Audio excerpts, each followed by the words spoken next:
Very good afternoon. Welcome back to the session 2 of the day 1 program. Now I request Dr. Krishna Mohan, Head of the Department of Physics and Nanotechnology, SRM IST, to introduce the speaker and chair the session. Please, sir. Thank you, Dr. Sendil. So on the behalf of Nanotechnology Research Center, I welcome Dr. J.Suryanarayana, who's from Department of Physics, IIT Hyderabad, for his talk. Welcome you, sir. Welcome, Dr. Suryanarayana. So let me just give a brief introduction about Dr. Suryanarayana. So Dr. Suryanarayana is currently working as an associate professor at the Department of Physics, IIT Hyderabad. Prior to this appointment at IIT Hyderabad, Dr. Suryanarayana pursued PhD from IIT Madras during 2003 to 2007. He was a recipient of Professor A.L. Laskar Award for his contribution as a part of his thesis to the magnetostrictive materials and transducers at IIT Madras. He was a postdoctoral research fellow at TFR Mumbai, National University of Singapore, and Catholic University of Leuven, Belgium, where he was working in the field of nanomagnetism, as well as he was working on devices based on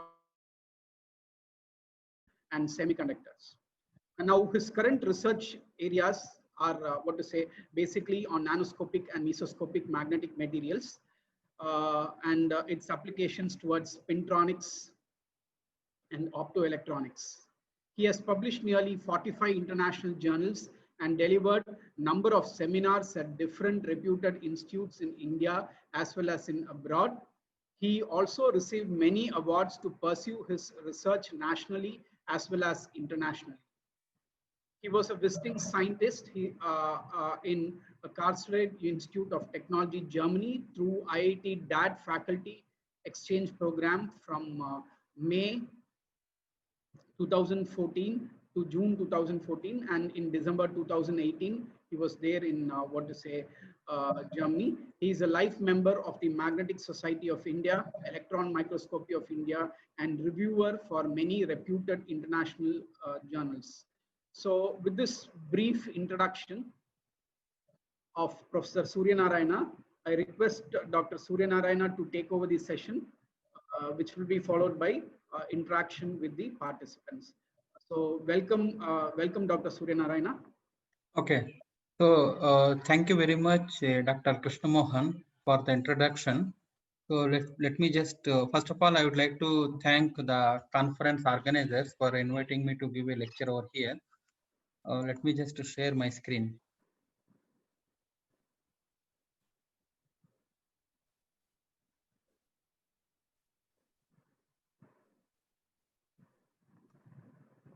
Is it visible? Yeah, okay. Perfect. Okay, some messages are coming. It seems like, is it possible to deactivate them? Since you are a host, it's not possible, sir. Anyway, I'll admit it. You can close that. Yes, sir. We will handle. Okay. Okay. Good afternoon to everyone. Today I'm going to speak about spin orbit coupling and demagnetization-field-driven, the charge transport in the dye-sensitized solar cells. Okay, so this is Dr. Suryanarayana from Department of Physics, IIT Hyderabad. Okay. So before I go to the talk, let me just brief you about our research laboratory. So our research laboratory is basically the magnetic materials and device physics laboratory. And then we work on these following fields, like we work on metal spintronics, magnetic materials for energy and devices, and then the mesoscopic physics. So basically, our work is focused on fundamental magnetic properties, magnetic thin films or nano devices, magnetostrictive sensors, non-volatile memories like resistor random access memory, and magnetic field effects on solar cells. So this is the topic which I'm going to talk in today's lecture. And then we also work on magnetic nanoparticles for various applications, and biosensors like biosensing based upon the memory sensing, and then based upon memory devices, and biosensing based upon the cantilever-based magnetometry. Then we also have expertise on developing the ultrasonic transducers using the magnetostrictive transducers, magnetostrictive materials. Okay, so apart from that, memory sensing also we do, like resistive random access memory. Using this one, we also try to detect the biomolecules. Then we also study the quantum mechanical properties using the mechanically controlled break junction devices. So essentially, using these mechanically controlled break junction devices, one can actually study the conductance quantization and the tunneling of the electrons between two electrodes. So basically, like if you have two electrodes which are in contact, I mean, if there is a finite contact between two electrodes, one can see well-defined steps in the voltage versus conductance graph. But however, if the gap is maintained less than 5 nanometers, one can see the tunneling of the electrons from the left electrode to the right electrode, by which you can actually study the tunneling properties of the electrons from left electrode to right electrode. Okay, anyway, like I'm not going to spend today's time on this conductance quantization and tunneling. So I'm going to spend time on the magnetic field effects on solar cells. Essentially, here we use two important concepts like spin orbit coupling and the demagnetization fields. So you'll realize what I mean by.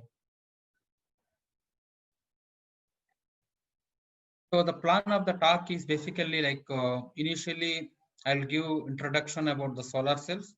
Then I'll discuss about various types of solar cells. We have 3 generation solar cells, like first generation, second generation, and third generation.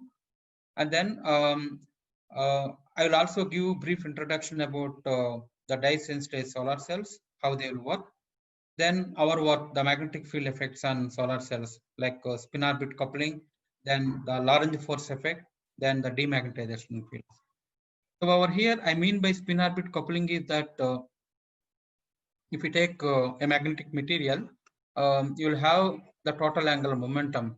The total angular momentum you can split as the orbital angular momentum and the spin angular momentum.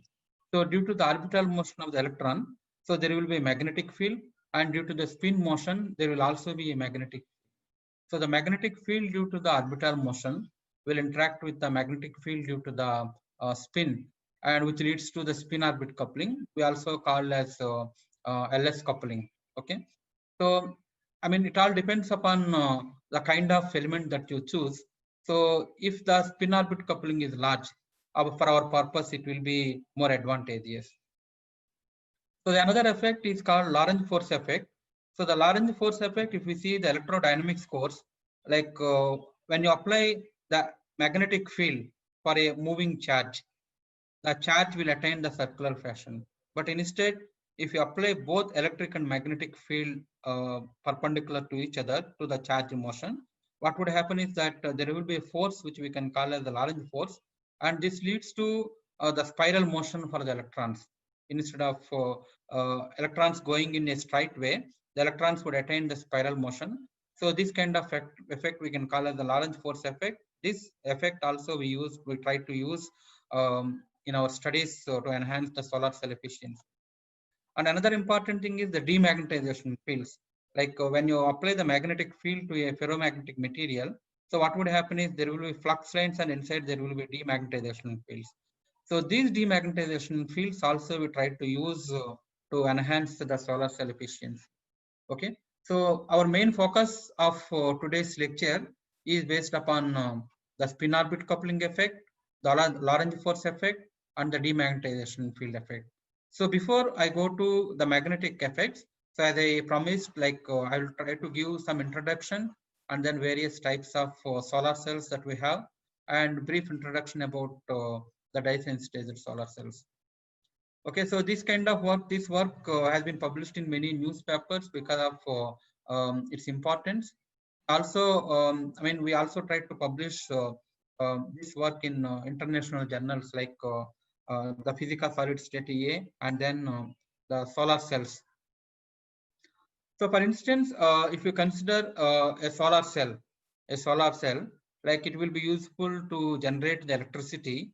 Like if you consider a house, you will have a solar panel, and then sunlight will fall on the solar panel, and this solar panel will convert the sunlight to the electricity in the form of direct current, and this direct current will be transformed as alternating current using an inverter, and this current will be useful to lit the lights in the house.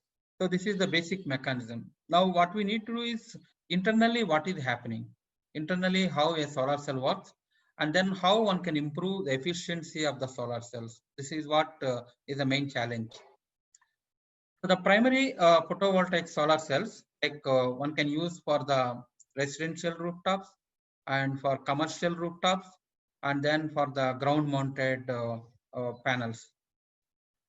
If you consider the kind of light that we are getting from the sun, so the whatever sunlight that we receive to the earth from sun in an hour is sufficient to meet the world's energy demand for the whole year.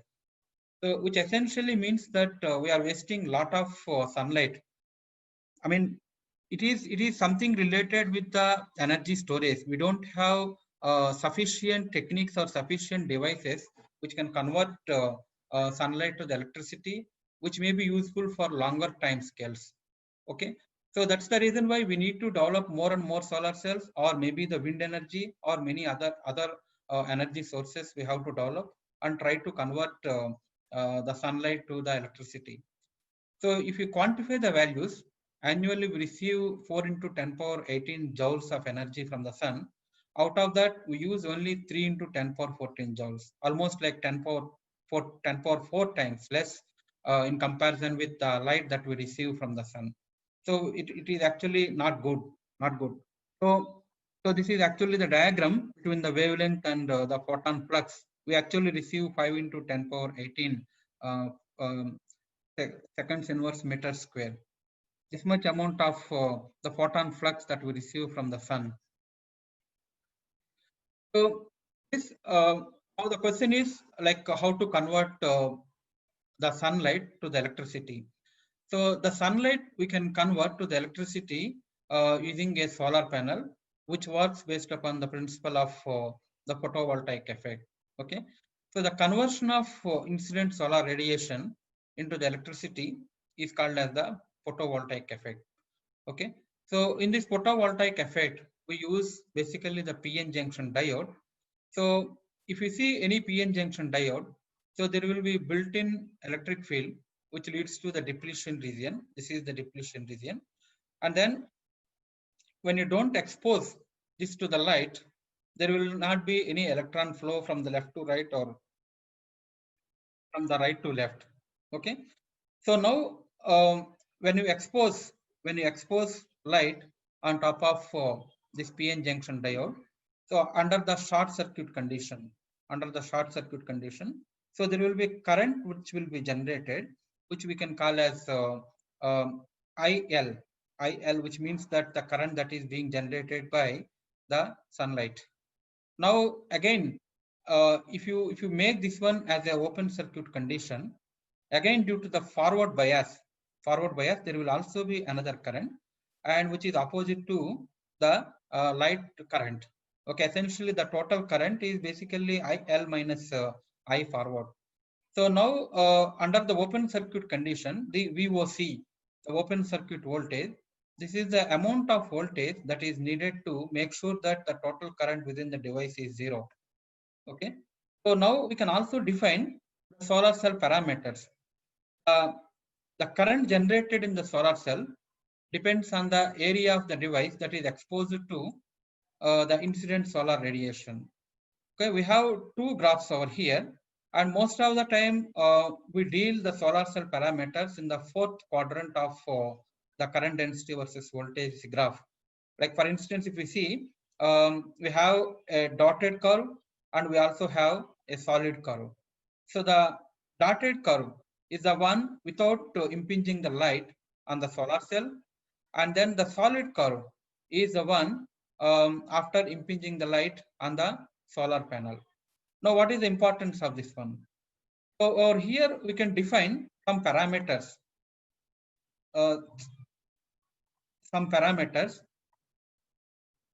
Okay, so the dotted curve actually you can fit with this current equation, J net is equal to Js exponential QV by NKT minus 1. And when we impinge the light on top of the solar panel, one can actually fit with this equation by incorporating an extra term, which is basically the J phonons, not J photons, the current due to the photons. So now we can actually have VOC.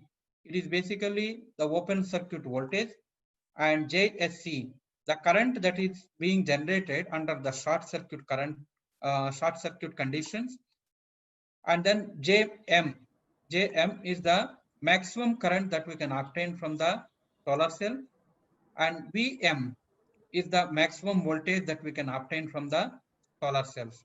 These are the important parameters that we can define for a solar cell.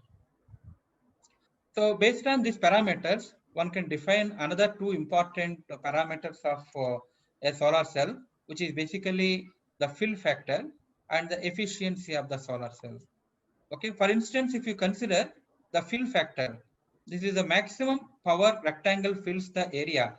Like if you see the fourth quadrant over here, so the maximum power rectangle fills the area. Suppose if it fills completely, that means the fill factor is maximum. That means the more amount of efficiency can be obtained from the solar cell. On the other hand, if we see the efficiency, it is basically the ratio of the power density delivered at the operating point to the incident light power density. Okay, so this is the operating point. This is the maximum operating point. This is the operating point. The power at this point to the power that is being incident on the solar panel. That is how one can define the efficiency of the solar cell. The most importantly, one would characterize the fill factor and then the efficiency. The fill factor is defined as the maximum power rectangle fills the area, and then the efficiency is the ratio of power density delivered at the operating point to the incident light power density. These are the two important parameters. So as I mentioned, like the power conversion efficiency of the solar cell is determined by three important parameters. One is the short circuit current density. That means that when you short circuit the entire circuit, the current that is being generated is called as the short circuit current density. And then the open circuit voltage. This is the amount of voltage that you require to make sure that the current that is being generated is zero. And then the fill factor.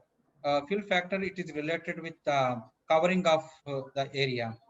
Okay, so ideally the fill factor must be 1 when the JV curve is a rectangular shape.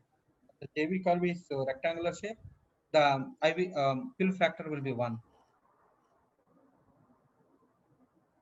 So the generation of the electron-hole pair. So the efficiency of the solar cell would depends upon how many electron-hole pairs will be generated with the device. More the electron-hole pairs are being generated, the more the efficiency of the device. That is why the most of the research is heading towards the generation of the electron-hole pairs, or make sure not to recombine the electron and holes. Okay, so if you can maintain more number of electrons within the device, the efficiency of the device will also increase. So that means that you must enhance the recombination time of the solar cell. Okay, so when the sunlight falls on a solar cell, what would happen is the electron hole pairs will be generated. So it all depends upon the recombination time. If the recombination time is more, the efficiency of the device will be more.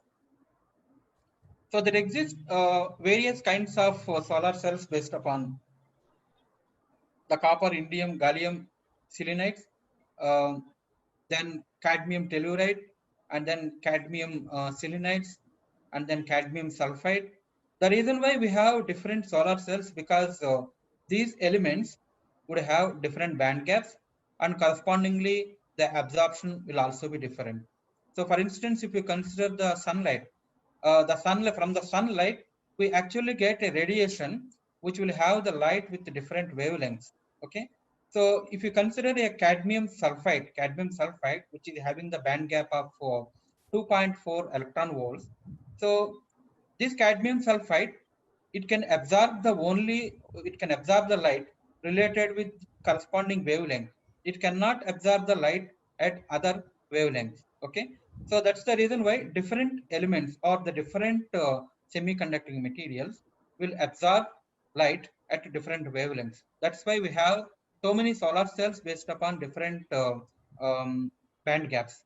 Different band gaps means like they can absorb the light at different wavelengths. So now we have the various solar cells.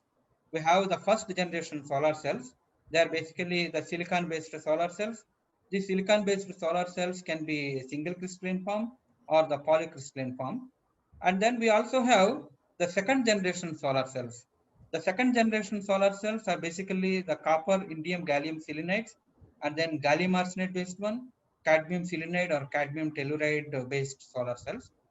The advantage of the second generation solar cells are they can absorb the incident light within the layers. Like here, you actually deposit the thin films out of these materials, and they can absorb the incident light within the layers.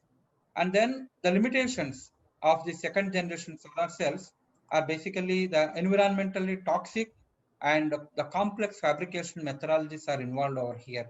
Like semiconducting fabrication methodologies are involved while developing the second generation solar cells. So for instance, if you consider the silicon based photovoltaic solar cells, the preparation is something like you'll have the silicon feedstock, and then you'll have the ingot growth, then slice the wafers out of these things.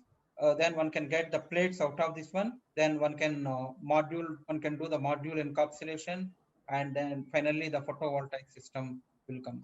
These are some of the steps that are involved in preparing the silicon-based photovoltaic solar cells. If you consider the second generation solar cells or multi-junction solar cells, you would have various thin films. Have the various thin films with different band gaps. I mean, there is one advantage of having different thin films with different band gaps. It is because of the fact that different materials will have different band gaps, and correspondingly, the absorption of the light will also be enhanced. The reason is that, for instance, if I have only gallium indium phosphate material, it is having the band gap of 1.8 electron volts. It can absorb the light only in this region. So instead, if I have the gallium arsenide can absorb the light from 1.4 electron volts, like related wavelength can be absorbed. In the same way, germanium, if you also have the germanium material, it can also absorb the light from this region. So as a result of the fact, more amount of light will be absorbed by sunlight, and the more amount of electricity will be generated from the multi-junction solar cells. This is the one of the biggest advantage of multi-junction solar cells. So the multi-junction solar cells, we have the conventional multi-junction solar cell like germanium, gallium arsenide, and gallium indium phosphide, and we also have the new solar junction multi-junction cells like gallium indium arsenide, the gallium arsenide, and the gallium indium phosphide. So these are various multi-junction solar cells that are being used. And then we also have the thin film solar cells based upon the cadmium telluride and cadmium selenide. And then the energy band gap is basically 1.45 electron volts. And the efficiency of these devices are 17.3 electron volts. And one of the biggest advantages of this cadmium telluride and cadmium selenide based solar cells are the long-term stability. And one of the disadvantages is toxic in nature. The cadmium selenide and cadmium telluride, they are toxic in nature. And the biggest challenge of this cadmium selenide and cadmium telluride based solar cells is to avoid the pinholes. Normally, the pinholes would form within the thin films of cadmium selenide. So it all depends, the efficiency of this device will depends upon how well you can control the pinholes in the cadmium selenide layer. So the solar junction world record, like it's basically 43.5% efficiency has been observed in the triple junction solar cells. Okay, until now, this is the highest efficiency that has been achieved on any solar cell. In contrast, on the copper, indium, gallium selenide based solar cells, the world record efficiency of 20.4% has been achieved. So whatever that we discussed, like we discussed about the first generation solar cells, and we also tried to discuss about the second generation solar cells. The first generation solar cells are basically the silicon based solar cells. The second generation solar cells are multi-junction solar cells, or we can also call them as the thin film solar cells based upon indium gallium arsenide and gallium arsenide, and then cadmium selenide and cadmium telluride solar cells. We also have the third generation photovoltaics, like the classification of the third generation solar cells are dye-sensitized solar cells, organic solar cells, quantum dot solar cells, and perovskite solar cells. Okay, among these all the third generation solar cells, the dye-sensitized solar cells are very, very attractive. It is because of the fact that they are having very simple structure and economically viable, like with very less money you can develop these solar cells, and environmentally friendly, biocompatible, and renewable alternatives to the silicon based photovoltaic solar cells, because the so much of research is going on to develop the dye sensitized solar cells, because you don't have to spend much money, and at the same time you can get higher efficiencies using this dye sensitized solar cells. However, as of now, the limitations of these dye sensitized solar cells are their efficiencies are low compared with perovskite solar cells. Still, so much of research is going on to develop the dye sensitized solar cells. And the advantages of these dye sensitized solar cells are they are having simple structure, and device fabrication is very, very easy. You don't have to spend much time to develop the dye sensitized solar cell. So year wise, this is the efficiency that people have achieved on the dye sensitized solar cell.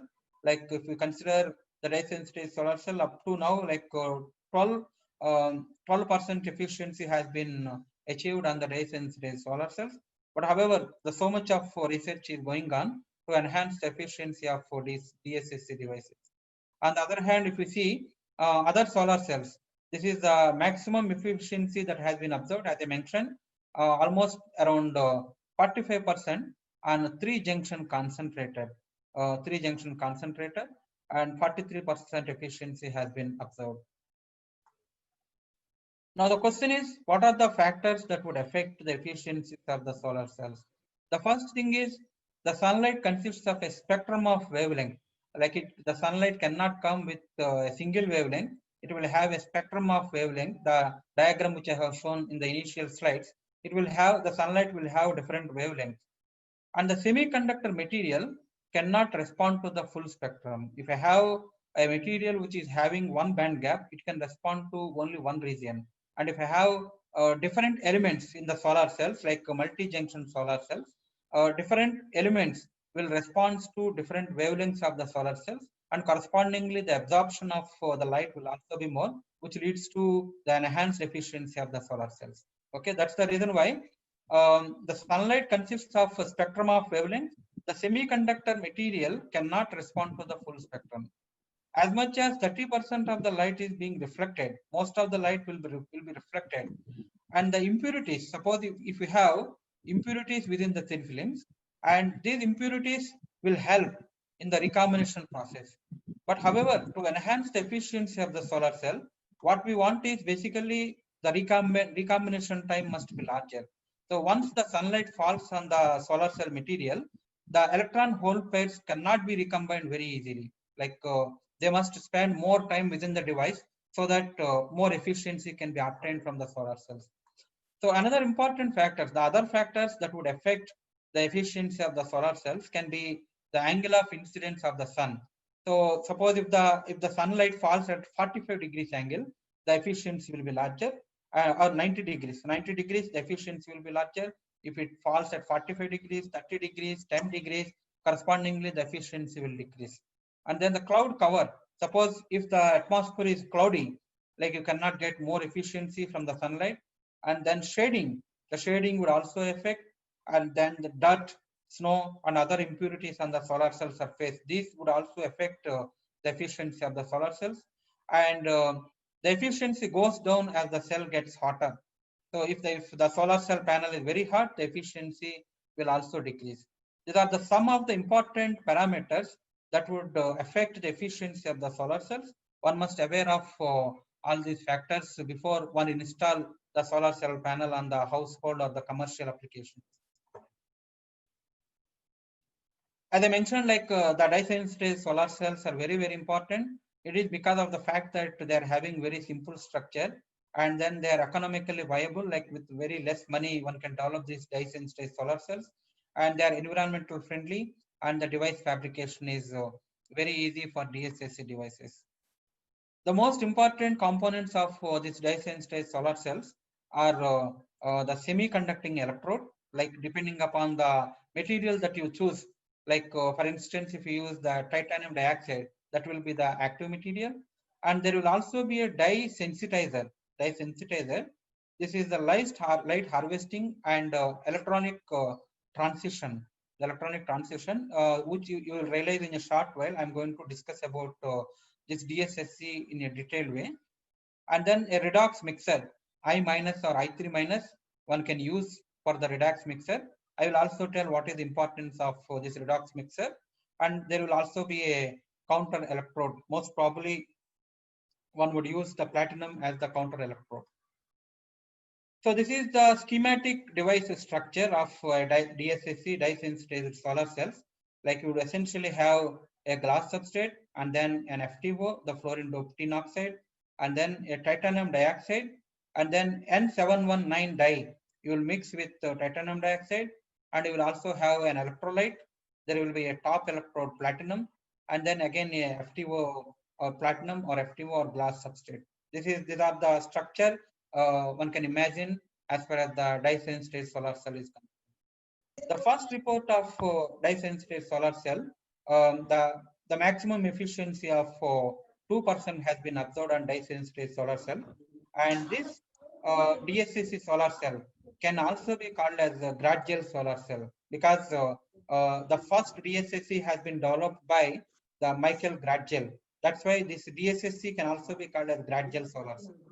Okay, one can improve the efficiency of this dye-sensitized solar cells by changing the photosensitizer, and then by changing the counter electrode, or by the electrolyte that you use within the device. So with the different combinations of all these things, one can get different efficiencies from the DSSC. So by improving the above, by changing the photosensitizer, by changing the counter electrode, and by changing the electrolyte, people could be able to achieve the maximum efficiencies of 11.9% on using the DSSC devices. Now the question is, what is the operation of DSSC, dye-sensitized solar cells?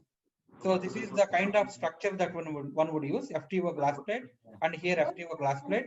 So in between that, you'll have titanium dioxide nanoparticles, and you would also have dye-sensitizer, electrolyte. I think some of you have to unmute. Please mute, because so much of noise is coming. Participants, kindly mute yourself.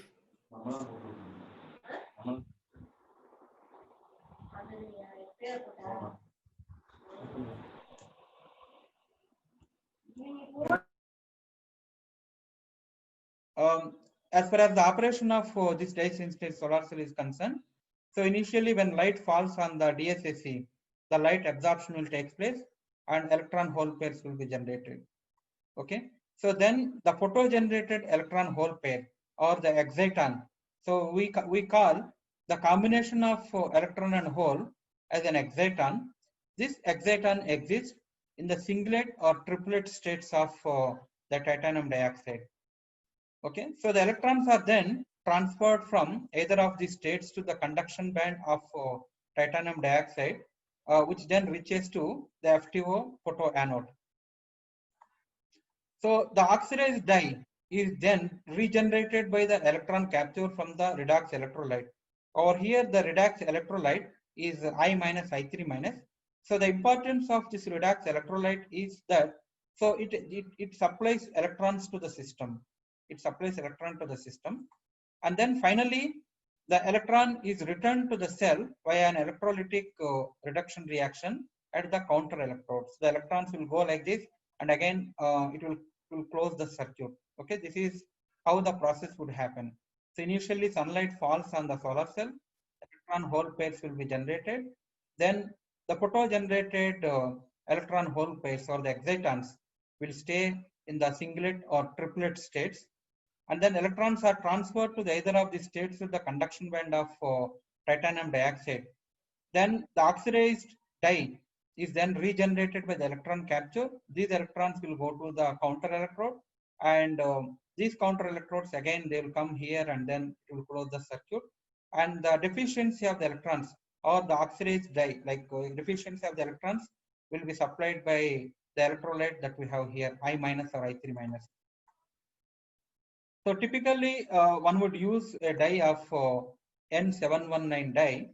So the important properties of this ruthenium based complex are basically so a broad range of absorption spectrum from near infrared to the visible region. Okay, so whenever sunlight falls on the solar cell based upon the titanium dioxide, so first the light will be absorbed by this N719 dye, not by the titanium dioxide, because the titanium dioxide it is having a fixed wavelength, but however it cannot absorb so much of light. So that is the reason why one would use the ruthenium based dye, so that it will absorb more amount of light. And the ruthenium based dye, it is also having longer excited state lifetimes. That means it will make sure that the recombination time is more, and excellent thermal and electrochemical stability, and then favorable alignment of ground and excited energy levels. These are the some of the important properties of the ruthenium dioxide based dye. One can imagine the ruthenium dioxide dye on the right hand side figure that I have shown. And there is another important process which is basically the process of the charge transfer between ruthenium d orbital to the ligand mu star orbital upon absorption of the light by the photosynthesis. It is called as the metal ligand charge transfer process. So using this process, the actual transport would happen. So since we have used a titanium dioxide, this titanium dioxide consists of a wide band gap like 3.2 electron volts, and it is also having the higher refractive index. N is of the order of 2.4 to 2.5 electron volts. It can also form in three forms: rutile, brochite, and anatized form.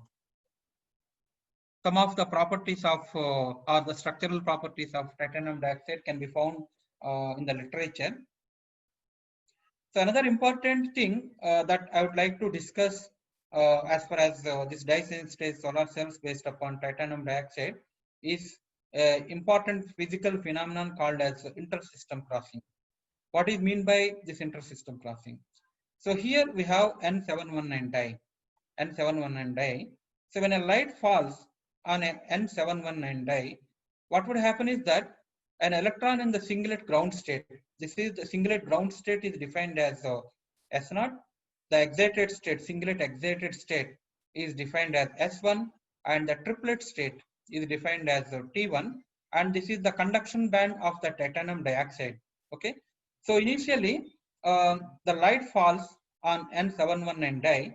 So electron in a singlet ground state of a dye molecule can be photo excited to either a singlet excited state or the triplet excited state. Okay, but however what happens is that according to selection rules, the transition from the singlet excited state to the triplet excited state is forbidden. Okay, always whenever light falls on a N719 dye, so it directly goes to the singlet excited state, but however this transition is ruled out because of the selection rules. Okay, so because of the selection rules, this transition is ruled out. Now the thing is that this transition can also be brought by in the presence of strong spin orbit coupling. Using the strong spin orbit coupling, one can actually regenerate this transition from singlet excited state to the singlet triplet excited state.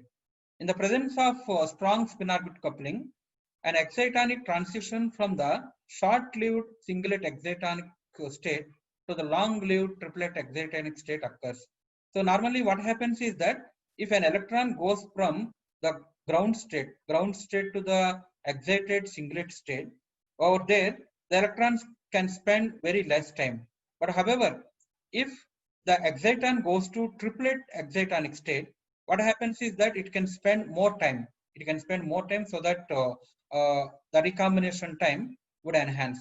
Now the actual problem lies how well or how to get the transition from the singlet excited state to the singlet triplet excited state. From the singlet excited state to the triplet excited state, one can get the transition by introducing spin orbit coupling within the system. Okay, so if we have a spin orbit coupling within the system, this transition is allowed from S1 to T1. So this phenomenon is called as the spin rephasing or the intersystem crossing. Okay, having the transition from the singlet excited state to the triplet excited state is called as the spin rephasing or the intersystem crossing. Initially, this transition doesn't happen because of the selection rules, but however, in the presence of strong spin orbit coupling, this transition can occur. So as the photo-generated excitons have the higher lifetimes in the triplet excited states. So once the photo-generated carriers goes to the triplet excited states, they can spend more time within this energy level, so without recombining. Okay, I mean our main aim of enhancing the efficiency can be achieved by not having the recombination of the electrons and holes. Okay, so this can be achieved once if you send the electrons to the triplet excitonic state by introducing the strong spin orbit coupling. That is the main motivation of our present work. So for this purpose, we have used a holmium oxide, and which is basically having it's widely regarded as material with excellent optical properties. It consists of excellent optical properties, and it is also very powerful paramagnet with a strong spin orbit coupling. Okay, we try to introduce the holmium oxide within the device, and hence we have the strong spin orbit coupling. This strong spin orbit coupling allowed us to have the transition from the excited singlet state to the excited triplet state, so that the excitons stay in the long-lived triplet state, so that the recombination time would enhance. That is the main motivation of this present work. So using that concept, we try to develop titanium dioxide based device. So initially, we applied the titanium dioxide paste and titanium plus the nanoparticles on cleaned FTO glass slides. We tried to apply the paste on top of substrate, then sintered at 475 degrees centigrade for 30 minutes, and then prepared 3 into 10⁻⁴ moles N71 dye in the methanol. Then titanium dioxide anodes are stained in the dye solution for 12 hours and sintered the platinum counter electrodes at 450 degrees centigrade for 10 minutes, and electrodes are attached using the binding clip. This is the final device that we have obtained. We have two devices. One is H2O, that means the titanium dioxide plus H2O3. So the importance of H2O3, because the importance of H2O3 is that it is having strong spin orbit coupling, so that we will have the intersystem crossing. And the importance of Fe3O4 is that we wanted to use the demagnetization fields of this Fe3O4. Okay, this is for spin orbit coupling. This is for the demagnetization fields. These are the two devices that we have used to enhance the efficiency of the solar cells. So now this is the work that we have been carried out in our laboratory. The effect of external magnetic field and the spin orbit coupling on the dye-sensitized solar cells based upon titanium dioxide. This is the kind of device that we have developed. We have a bottom electrode and a top electrode. The sunlight will fall on the solar cell device, and then this light will be absorbed by the dye, and then from the dye it goes to the titanium dioxide conduction band. Solid electrolyte will give the electrons to the efficiency of the electrons will be supplied by the solid electrolyte. Over here we used a Keithley 2400 to measure the IV characteristics. So for students, like the structural parameters we have obtained using the X-ray diffraction technique, it actually gives the structural parameters and identification of phase purity. Okay, using the X-ray diffraction, we try to get the phase purity of the material. And then the scanning electron microscope has been used to find the surface morphology, composition of the material, and different phases that exist in the material. For instance, if you see when a light falls on when an electron falls on top of the material, the extracts are more. Like you'll have the secondary electrons, you'll have backscattered electrons, you'll have augur electrons, you have X-rays, and you'll also have the cathode luminescence. Now it all depends upon what you wanted to characterize from the material. Like for instance, if you want to know the surface morphology of the material, you have to detect the secondary electrons. If you want to detect different phases that exist in the material, you have to detect the backscattered electrons. If you want to know the composition of the material, you have to detect the X-rays that comes out of the element. Okay, because the X-rays are characteristic X-rays. That means that each element can generate different kinds of X-rays.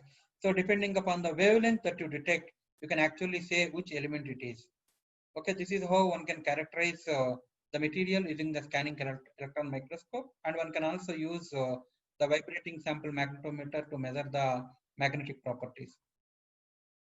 So this is the kind of film that we have obtained.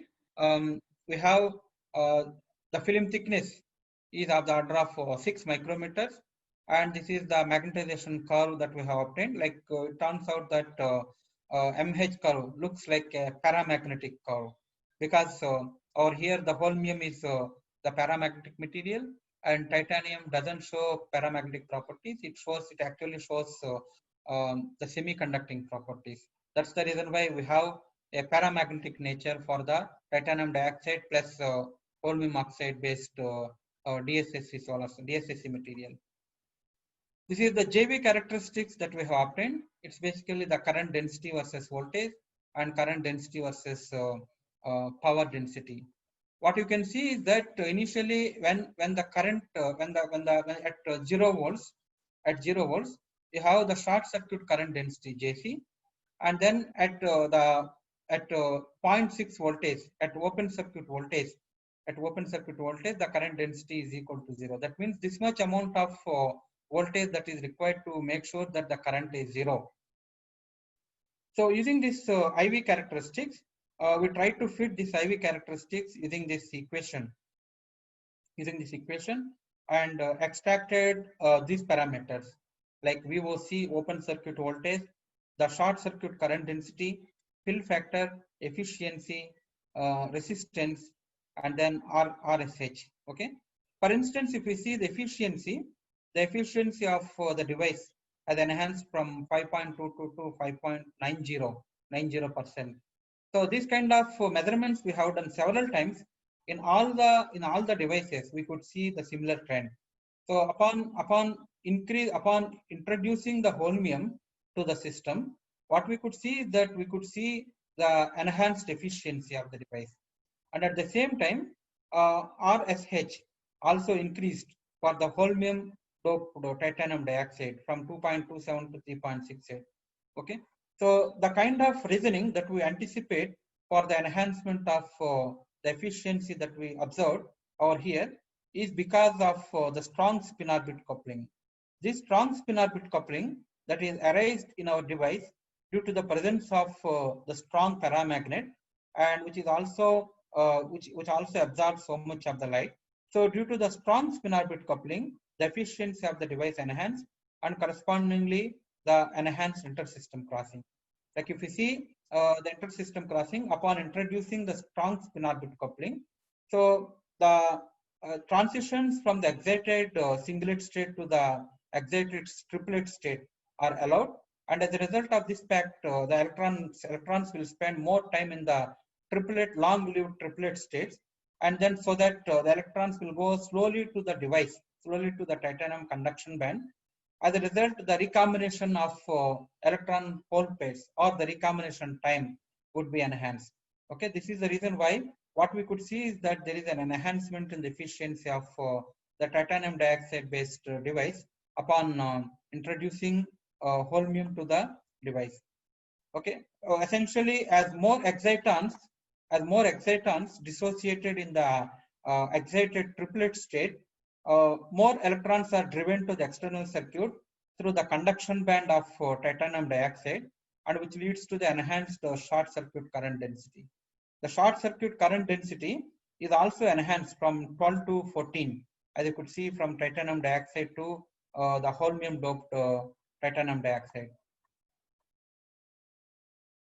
So in order to confirm whatever that we have done is correct or not, we also have done the impedance spectroscopy. Like this is a Nyquist plot that we can plot between Z1 and Z2. So what we can see is that we have two arcs. The radius of Z decreases for H2O device. As you could see here, this is for the titanium dioxide based device, and this is for the H2O based device. This is for a H2O based device, and this is for titanium dioxide based device. The radius of this curve decreases upon introducing the holmium. So the significant decrease in the charge transport resistance for H2O device from 4.96 to 1.063 ohms. Okay, so that means that the charge transport resistance decreases. The charge transport resistance decreases after fitting these arcs with this circuit. We obtained the charge transport resistance. This charge transport resistance decreased from a TO device to the H2O device, which essentially ensures that if the resistance of the charge transport decreases, that means the motion of the electrons will be more, and the more amount of time electrons will spend within the device. Okay, that's the reason why the efficiency of the device has been enhanced.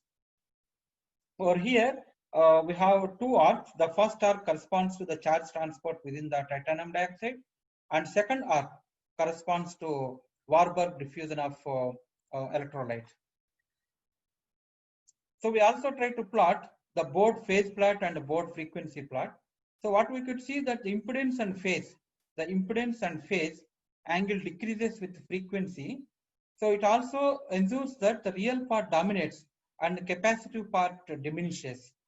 So what it means is that suppose if the capacitive part is more, it means that the charge accumulation will be more. But however, as the phase part decreases for holmium doped titanium dioxide, what we anticipate that the capacitive part decreases.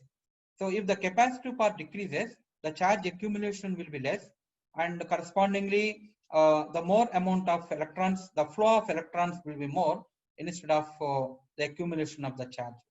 The less capacitive effects and the charge accumulation will be less. So in order to confirm this further, we also try to do the optical absorption measurement.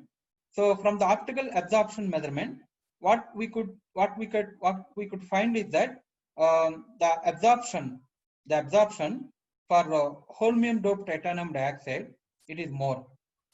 For holmium doped titanium dioxide, it is more. What it means is that upon introducing holmium to the system, the absorption enhanced. It is because the absorption properties of holmium is more. Okay, and we also try to measure the absorption coefficients using the ellipsometry measurements. What we could see is that for the holmium doped titanium dioxide, the absorption coefficient is more. This further confirms that upon introducing the holmium to the system, the absorption coefficient is stronger.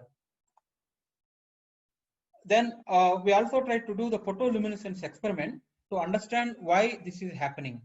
So for the photoluminescence experiment, we excited the system at 527 nanometer, and emission we detected at emission at 728.5 nanometer. What we could see is that indeed there is a red shift. Red shift means like the peak of the photoluminescence shifted to the higher wavelengths, and also the intensity of this peak reduced. So this essentially ensures that the quenching of the photoluminescence. What is meant by the quenching of the photoluminescence? That means the electrons hole pairs will not recombine.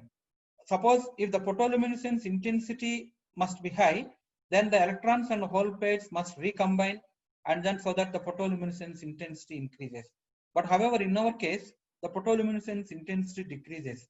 What it means is that the electrons and hole pairs are not recombining very easily. Due to this fact, the intensity of photoluminescence for H2O device decreased. Okay, this also further confirms that the recombination time enhanced in our device. Okay, that is by introducing the spin orbit coupling within the device, we try to enhance the efficiency of the titanium dioxide based device. In order to further increase the efficiency of the device, we also try to apply a magnetic field externally. Or here, what you could see is that this is the single pole magnet that we have used. The single pole magnet, the flux lines will be something like this. Okay, so suppose had it been a double pole electromagnet, the magnetic flux lines would have closed between the south pole and north pole. But however, for a single pole, the magnetic flux lines will be something like this. Now we try to keep our solar cell device under this magnetic field. Now, as you could see here, there are some magnetic flux lines which are parallel to the current motion. There are some flux lines perpendicular to the motion. Okay, we try to consider the magnetic flux lines which are perpendicular to the electron motion. Okay, now the electric field is applied in this direction. That means the current perpendicular to the plane, the current flows in the y direction, and the magnetic field is in the x direction. Okay, so what happens is since electron and holes, since the electric field and magnetic field both are perpendicular to each other, the electron would attain a spiral motion. So suppose if you don't apply magnetic field, what would have happened is that the electron would have reached the bottom electrode straight away without deviating anything. But however, when the magnetic field is in the perpendicular direction, there will be a force called Lorentz force. So this Lorentz force allows the electron to get the spiral motion.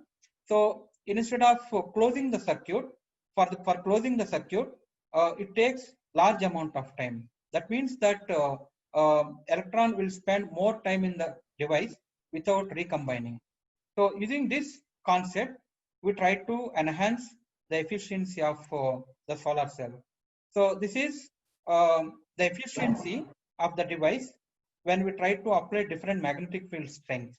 So we try to apply magnetic field of 100 ISTATs, 200 ISTATs, and 300 ISTATs. What we could see is that at lower magnetic fields, the efficiency of the device further enhanced.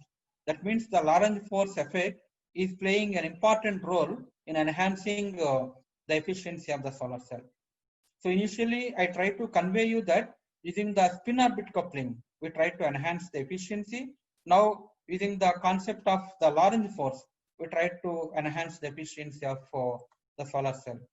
So the conclusion of this part is that we have successfully demonstrated the effect of heavy rare earth oxide modified photoanode to improve the performance of the dye-sensitized solar cell based upon titanium dioxide. A powerful paramagnet, holmium oxide, could produce a 13% enhancement in the power conversion efficiency of titanium dioxide based dye-sensitized solar cell. And the increase in the power conversion efficiency is attributed to the increase in the intersystem crossing. As I mentioned, like once if the excitons goes to the triplet state, they can spend more time in the triplet state than the singlet state. That's the reason why the electron-hole pair recombination rate can be enhanced. Recombination time can be enhanced, not recombination rate. The recombination time can be enhanced. And at the same time, the photoluminescence measurements indeed infers a decrease in the emission intensity with the holmium addition. That means the intensity has been quenched upon introducing the holmium to the system. And also the improved charge transport within the device was affirmed by the low transport resistance as observed in the impedance spectroscopy measurements. And finally, application of an external magnetic field of the magnetic fields as low as 100 IICTE would allow us to get more efficiency than the initial state. That means the Lorentz force is playing an important role in enhancing the efficiency of the solar cells, in addition to the spin orbit contribution, the spin orbit coupling contribution. Now, as I mentioned, like apart from the spin orbit coupling and also the Lorentz force, so I also would like to convey you that indeed the internal magnetic fields that exist in the magnetic nanoparticles can also be used to enhance the efficiency of the device.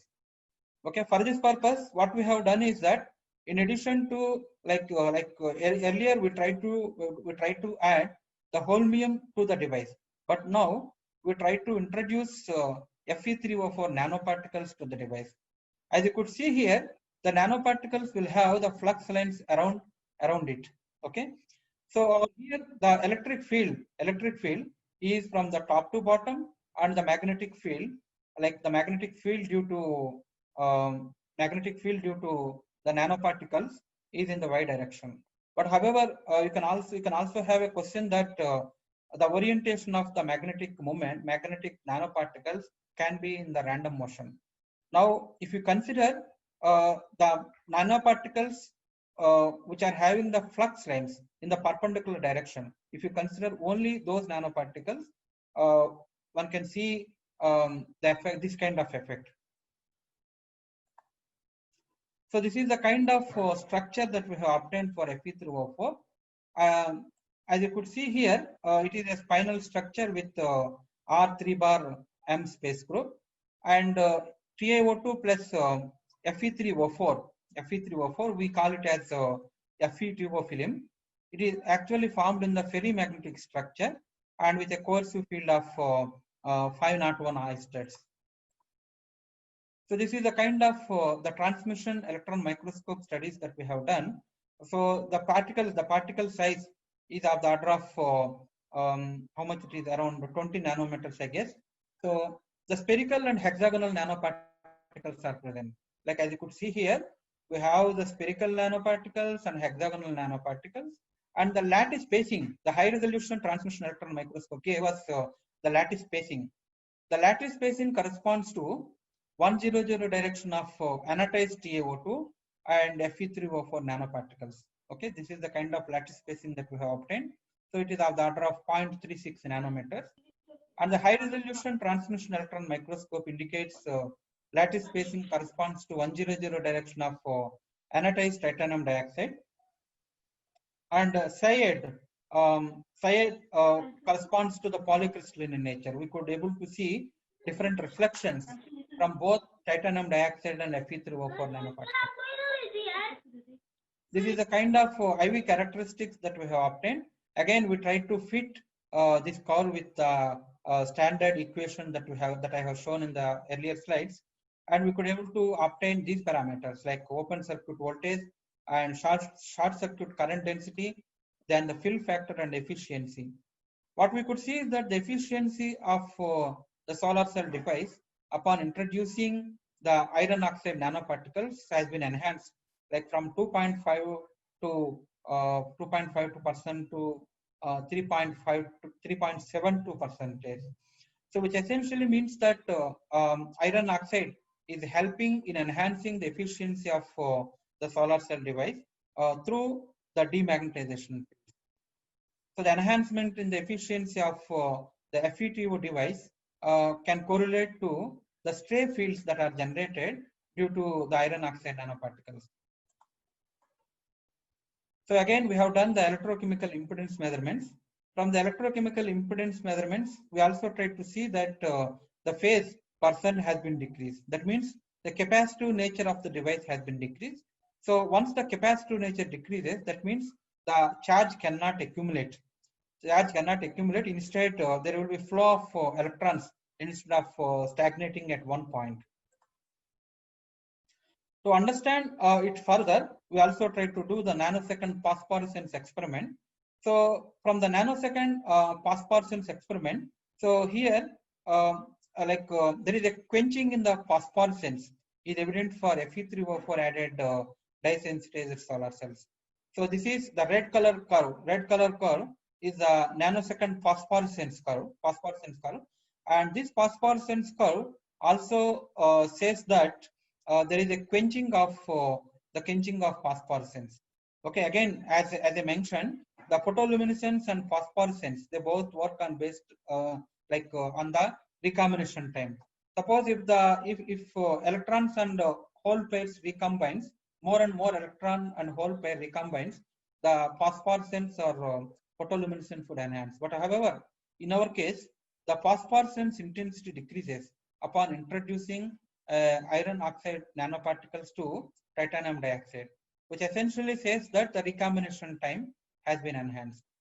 In addition to that, as the short circuit current density is large, the recombination rate is low, and the phosphorescence intensity must diminish. That is what is happening in our case as soon as we introduced iron oxide nanoparticle to the device.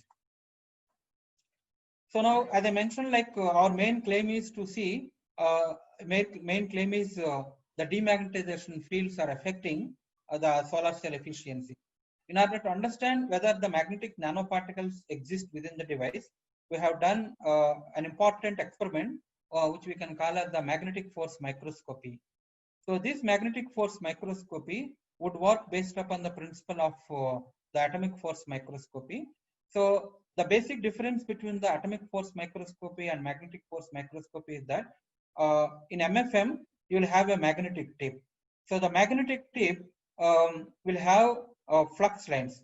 The flux lines of this magnetic tip will interact with the flux lines of the ferromagnetic material that you have at the bottom. Okay, so these flux lines will interact with the flux lines of the material, and that will give the phase signal. This phase signal is the one would see on the MFM image. Okay, this is the kind of images that we can obtain on MFM. Okay, so to understand the kind of magnetic nature that these nanoparticles have, what we have done is we have done the MFM magnetic force microscopy study on Fe doped titanium dioxide, Fe iron oxide doped titanium dioxide thin films. This is the topography image, and this is the magnetic field. This is the image, MFM image, when we don't apply any magnetic field. The topography looks fine, but however, when we don't apply any magnetic field, we don't see any magnetic contrast. But when we try to apply magnetic field of 300 IISTETs, positive 300 IISTETs, we try to see the bright spots. And at the same time, when we try to apply the magnetic field in the opposite direction, minus 300 IISTETs, corresponding to these bright spots, we also could see a dark spots. That means it is a magnetic character. When we try to apply magnetic field in the forward direction, if it shows a bright nature, if you apply in the reverse direction, the contrast will be in the dark. Okay, so in this way, we confirm that the magnetic nanoparticles exist within our device. Okay, so these magnetic nanoparticles are generating stray fields. These stray fields are influencing the efficiency of the solar cell device that we have fabricated.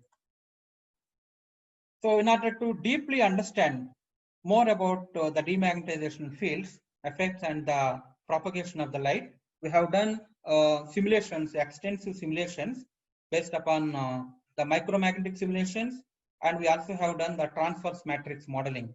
Okay, to understand the demagnetization effects on the charge carriers, essentially it is important to understand the minimum energy spin configuration and exchange field distribution and the demagnetization field due to the magnetic nanoparticles. These are the three things which we need to understand from the micromagnetic simulations. And apart from that, to understand how well the light is propagating within the device, we try to see the effect of demagnetization fields on the propagation of S and P polarization of the vector. Over here, what I mean by S polarization is that the electric field component Ex is equal to 0, Ey is equal to Ef plus Eb, and Ez is equal to 0. The components of the electric fields will be in this form when you consider the S polarization, and when you consider the P polarization, the component of the electric fields will be in this fashion. Over here, Ef is the amplitude of the incident electric field, Eb is the amplitude of the reflected electric field, and theta is the angle of refraction in the medium. Okay. So as far as the micromagnetic simulations are concerned, we try to use the Landau-Lipschitz and Gilbert equation, and the first term in this equation shows the gyromagnetic behavior of the system and the angular momentum associated with the interaction between the magnetization vector and H effective field, and the second term gives the dissipation of the energy. And apart from that, a finite difference method using a mesh size of as small as 0.25 nanometer has been used for our simulations, and we consider the total energy as the exchange energy, the demagnetization energy, and the anisotropy energy. So these are the images that we have obtained on a nanoparticle of 6.95 nanometer. In fact, like we have done these simulations on various nanoparticles, what we could see is that initially the magnetic moments are randomly aligned, and then we tried to relax the spin configuration after the energy minimization along 100 direction. Then we try to calculate the exchange field. This is how the exchange field. So this graph essentially says that the exchange energy is beyond the nanoparticle dimensions. But so the exchange energy is within the nanoparticle dimension. But however, as you could see here, the demagnetization field above the magnetic nanoparticle. That is how it must be. Like when you take a demagnetization field, it will surround the magnetic nanoparticle. That's the reason why we could see the magnetic spin orientation outside the magnetic nanoparticle as well. So when the light is incident on the planar stack of multi-layers, it could be either reflected, refracted, or absorbed, such that the relevant optical parameters could be calculated from the Fresnel equations. Okay. So what we have done here is that we have used a transverse matrix method to calculate the optical properties of titanium dioxide based thin films by solving the Fresnel equation for each layer, and propagation of incident light in the device. We try to calculate how the light is propagating within the device.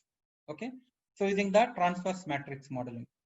Okay. So here these graphs corresponds to the P polarization, and this graph corresponds to P polarization for titanium dioxide for FeTO device. Okay, this is the absorbed energy versus depth. Depth means like within the device. What we could see is that the simulated absorbed energy density as a fraction of depth within the device shown for P and S polarization of the light. Okay, so the P polarization and S polarization went deep into the device. That means for Fe doped device, the absorbed energy is more in comparison with bare titanium dioxide based device. And the electric field component is also more for the Fe doped device in comparison with parent titanium dioxide based device, as you could see from for both P polarization and S polarization. So the conclusion is that in the diffusive transport regime, we could observe the efficiency enhancement in the dye-sensitized solar cells by incorporating holmium oxide and iron oxide nanoparticles. The holmium oxide nanoparticle here we used to introduce the spin orbit coupling, and iron oxide nanoparticles we used here to introduce the demagnetization fields. Okay, such an enhancement is supported through both the Lorentz force and improved the intersystem crossing in these systems. Okay, so the further understanding of physics behind magnetic field effects on both the transport regimes would help in developing the devices with enhanced properties. So ultimately, we also have done the simulations to understand the kind of demagnetization fields that exist around the nanoparticle, and we also have done the transverse matrix modeling to see how the electron or how the light and electric field components are propagating within the titanium dioxide based device and iron doped titanium dioxide based device. With this, I would like to thank for your attention, and if you have any specific questions, you are free to ask.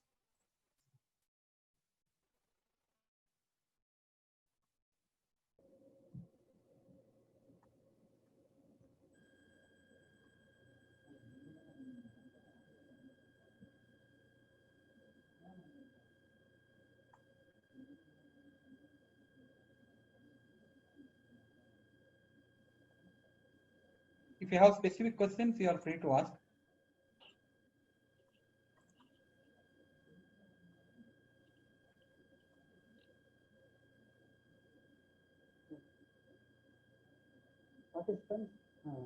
Please ask if you have any questions. Sir, thank you for the nice presentation, sir. Can you hear me? Yeah, sure. Yeah. Sir, while perform this micromagnetic simulation, so the total energy that you are taking is along with the demagnetizing field or excluding the demagnetizing field? So we have to consider excluding demagnetization field. Already we have the demagnetization field. Okay. We have we have to consider other three demagnetization field, other three energies. I mean exchange energy and this Yeah. anisotropy energy. Yes, yes, yeah. Okay, from which you have got this demagnetizing field from the plot. Just 1 minute, let me show you. See, basically, like we have considered these three energies: exchange energy, okay, the anisotropy energy, and the demagnetization energy, and try to calculate different energies. Like this is the graph corresponding to the exchange energy. Okay. And this is the graph corresponding to the demagnetization energy. Okay, okay, okay. Thank you, sir. Thank you. Okay, so basically, what is happening here is that, so when you consider the when you plot the exchange energy, the exchange energy is within the boundary of the nanoparticle. Okay. But however, when you consider the demagnetization energy, the demagnetization energy is beyond the nanoparticle. Okay, like after 6 nanometer of. After that, that is how it should be. Like magnetic flux lines will be around the nanoparticle.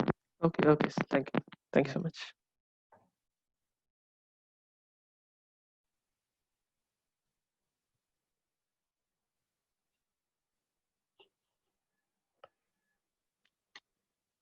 Any more questions from the participants? Yes. Good afternoon, sir. Yeah. Yeah, I have few doubts from your presentation. Yeah. So in your first work, you have doped TaO2 doped with holmium oxide. Yes. So the band gap of holmium oxide was around 5.3. So it will not, how it will match the band gap of holmium oxide match with TaO2? See over here, the importance of holmium oxide is not to match with the band gap of titanium dioxide. The importance of the holmium oxide is to introduce the spin orbit coupling. Okay. So the band gap of the titanium dioxide will match with the N719 dye. The transport will happen through N719 dye through to conduction band of titanium dioxide. The reason why we have introduced the holmium oxides to have the transition from the singlet excited state to the triplet excited state. So in order to activate the intersystem crossing, we try to introduce the holmium oxide. Okay, sir. And so one more each and every element is contributing in different physical processes. Okay, sir. And one more general question. We have various methods to prepare the photoanode, like spray pyrolysis or Dr. plate and screen printing. And which method will enhance the efficiency of the device? It depends upon the material. Suppose if you choose a substrate which is very smooth,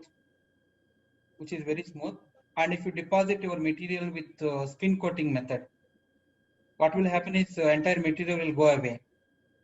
Suppose if your material is if your substrate is little bit rough, Okay. then spin coating is better. If you have a substrate with smooth surface, if you have a substrate with a smooth surface, the blade coating is better. Mm. So depending upon the material, you have to choose your method for the preparation. Okay, sir. Okay, sir. Thank you, sir. Yeah.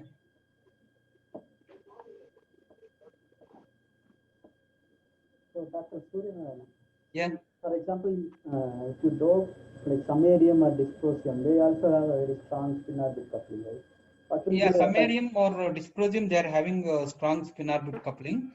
Apart from that, like samarium or more than samarium and dysprosium, the holmium is having a strong spin-orbit coupling.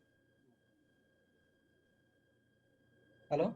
So that is the reason you have chosen holmium also. Yeah, that is the reason why we have chosen holmium.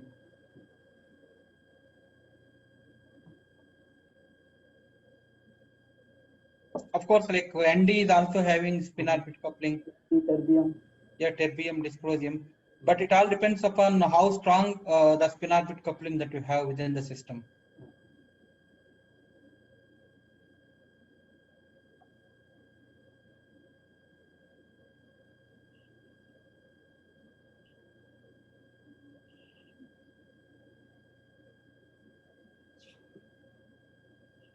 Participants, if you have a question, please ask.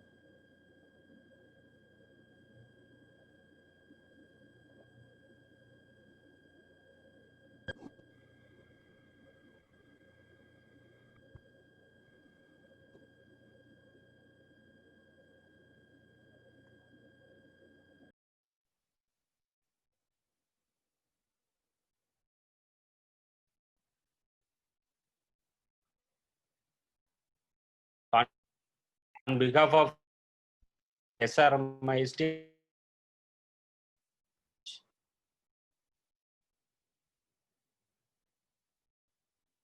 Hello?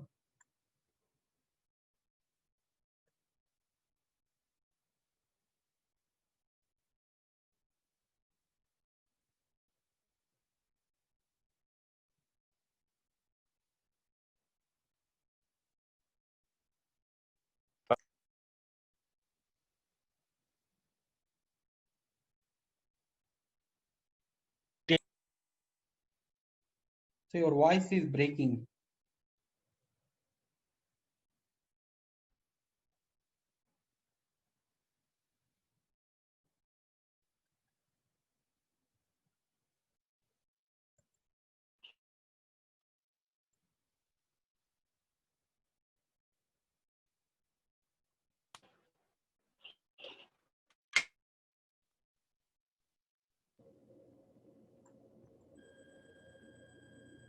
I think there is a issue with the internet.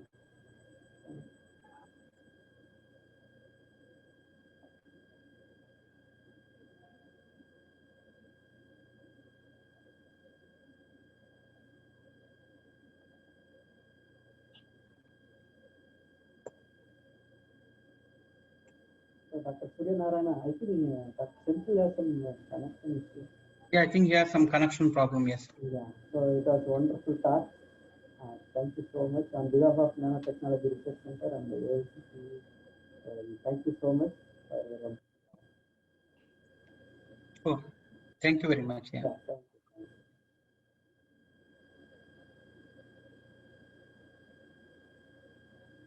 Thank you. See you. Yeah, thank you. Yeah. So participants, we have our next session at 3:30. So please stay and like you can take a break and come back. 3:25 you can join for the next class. Thank you.